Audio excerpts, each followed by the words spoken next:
you know, you're 12 years old and you're living with your moms, and your mom's is struggling because she didn't think that life was really going to work out like this for her, and she doesn't have a man around, and the men that are around haven't always been that great.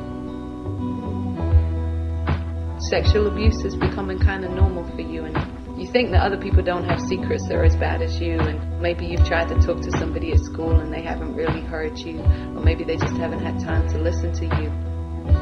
And so you're seeing these girls on the videos, and they're so pretty and they're so sexy, and so your way at 12 of escaping into this fantasy world is to think about what it must be like to be one of these girls, and you know that adult men already look at you, and you wonder how you can kind of use that.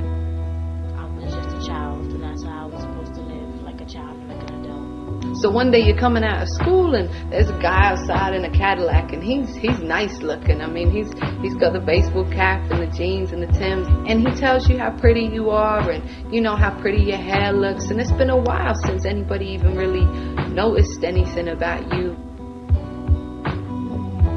And for the first time, you feel like somebody's really interested in you, because now all of a sudden he's asking you about your dreams and your hopes and where your father's at, and he says that he can be a daddy to you. The people that I shouldn't have depended on, I was dependent on for support.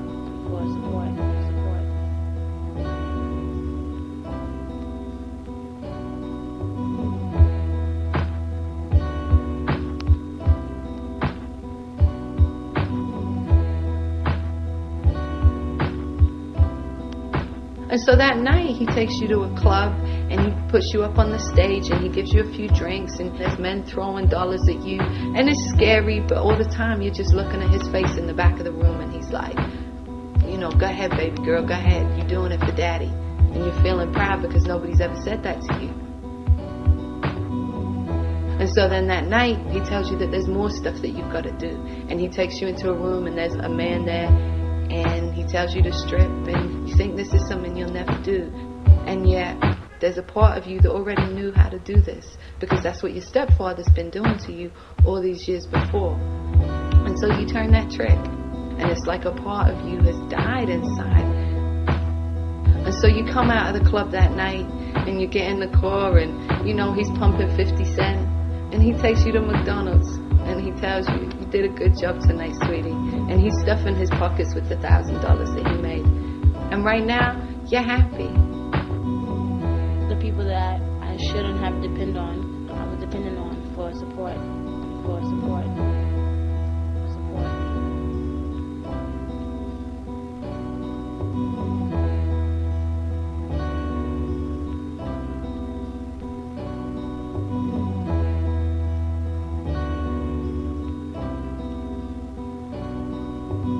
You feel like this is the best that it's ever going to get, and everything else in your life has prepared you for this moment. All the sexual abuse, or the neglect, or the drama, or the pain, or the trauma has prepared you for tonight, where you stepped across a line that you always thought you'd never really quite step across. And you don't realize that night what it will be like to be on the track and get raped. And you don't realize that daddy isn't really going to protect you. You don't realize what it's like to have a gun held to your head that night. You don't realize what it's going to be like when you catch your first STD.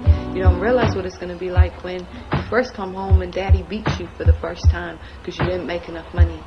You don't know what it's going to be like to have cops offer to trade sex with you in exchange for not being arrested. And then sometimes you'll do that and they'll still lock you up anyway. You don't know what it's like to sit up in jail and know that you just made $1,500 for your pimp last night, but he won't come down and put $200 bail on just to get you out a few days early. You don't know what it's like to walk down the street at 6 o'clock in the morning when you're just getting off work and people are starting their day and they see you and they know what you do and they look at you in a way that you just don't feel like you belong in that world anymore. And you don't know what it's like to feel like you've lost part of yourself along the way and to feel like you'll never leave. And no matter how many times you try to leave, he'll always find you and catch you. But that night, all you care about is the fact you're riding in a Cadillac and you're eating McDonald's and you're listening to 50 and you got this one man who you really think loves you sitting right by your side.